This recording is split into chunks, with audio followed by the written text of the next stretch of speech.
knowledge of their past, origin, and culture is like a tree without roots.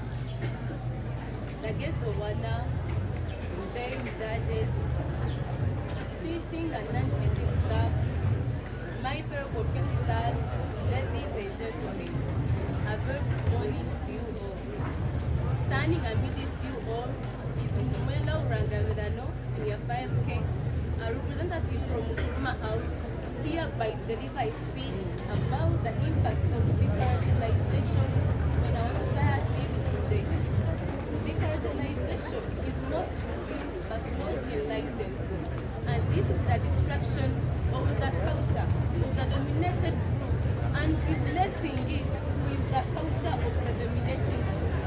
Deculturalization is also the forced cultural and linguistic assimilation that can have profound the lasting negative impacts on both individuals and society. Deculturalization draws youth the colonization of our country by the British, who introduced all their countries' culture, norms, ways of lifestyle, dressing code, and impacted them into our country. Ladies and gentlemen, deculturalization has led to the loss of language, whereby some of us are Englishmen and women in black skin. So where are we heading? What are we? And where do we come from? Ladies and gentlemen, tell the truth. Strength lies in differences and not similarities. And you are strong are your culture, because that's what defines you. Ladies and gentlemen, when someone does not know where they come from, will never know where he or she is heading. Ladies and gentlemen, deculturalization has led erosion of our culture. Take for instance, if you are to ask these young boys and girls who are here about their traditional and cultural wears, will they tell us? Of course no. Because they have adapted to moving while half naked, with short skirts, damaged trousers. What's that? Meaning that they have forgotten their original cultural wears, i.e. kanzu for the Banyankore, Gomesi for the Baganda. For generations, tried to differ in different cultural and traditional ways of lifestyle, i.e. the Baganda, known to be the politest in greeting while kneeling down, addressing everyone in their different respective titles, i.e. Senga, Jaja. But nowadays, people have evolved meaningless words, i.e.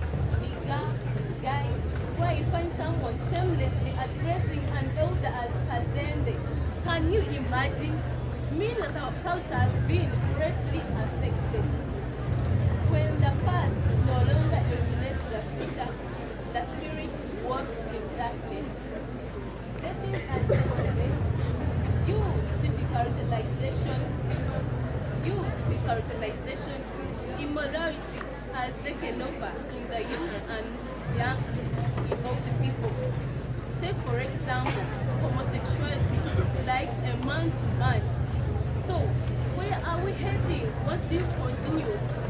Pregnancies in young girls, sex engagement in the youth has highly increased, and this was regarded as a curse in our old culture.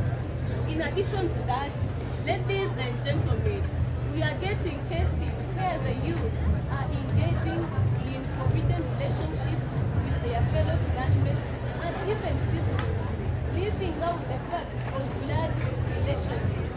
What's that? Ladies and gentlemen, once Nelson Mandela said, our rich and varied cultural heritage has profound the lasting cultural heritage that has helped to build our nation. Meaning that we can build our society that is good, and it is in our well good to do so. Sum it up all, we need globalization. Cultural diversity is a source of strength in and enrichment for societies. Efforts to promote cultural understanding, celebrate diversity, and cultural understanding are crucial for being inclusive in our society. If you want to go further, go alone. And if you want to go fast, go together. Meaning that we can build up our society, and it's with you, me, and us. So ladies and gentlemen, once Jay Shetty said, great minds can make it to the future, and athlete minds can never see to the future. So let's raise today for the future